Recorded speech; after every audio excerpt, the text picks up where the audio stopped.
राधे वृन्दावनेश्वरी वृषभानुसुते देवी प्रणयामि हरिप्रिये।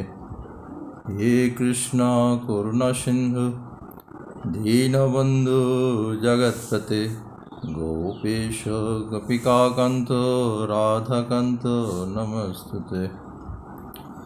তো একটা এখন খুব সুন্দর গল্প বলছি। এক নাপিত সে মানতে চাইছে না ভগবান আছে। তো একদিন একটি ব্যক্তি একটু সেলুনে গিয়েছিল তার চুল দাড়ি কাটতে। সেখানে নাপিত তার চুল কাটতে কাটতে তার সাথে আলোচনা করছিল, মানে কথা বলছিল। বিভিন্ন প্রকার আলোচনা করার পর তার ভগবান বিষয়ে আলোচনা করতে শুরু করলো নাপিত। তো নাপিত বলল, দেখুন, এই সমস্ত ভগবান আমি বিশ্বাস করি না। কেন আপনি অযথা ব্যাপারে কথা বলছেন ভগবান সম্বন্ধে? আপনি রাস্তায় বেরিয়ে দেখবেন ভগবানের কোনো অস্তিত্ব নেই।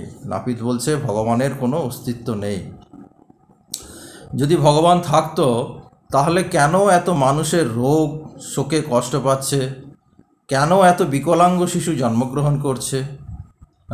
তিনি কি আমি মনে করি যে ভগবানের থাকলে এই সমস্ত মানুষ এই সমস্ত অসুখ রোগ অনুমোদন করতেন না।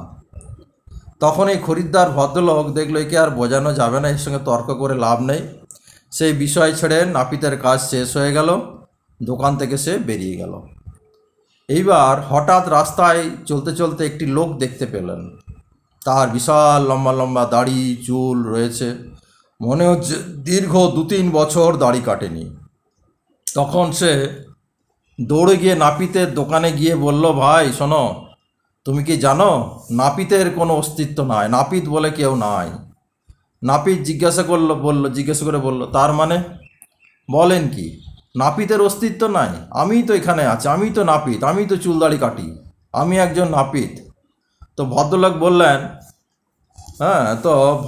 বললেন না না, নাপিতের কোনো অস্তিত্ব নাই, নাপিত বলে কিছু নাই।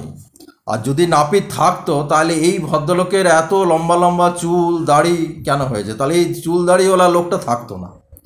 যদি নাপিত থাকতো তাহলে চুল দাড়িওয়ালা লোকটা থাকতো না, এরও চুল দাড়ি মানে সেফ হয়ে যেত, কেটে দিত, থাকতো না। তখন নাপিত বলে কি করে হবে না, সে তো নাপিতের কাছে আসেনি, তাই সেই চুল দাড়িগুলো লম্বা লম্বা হয়েছে।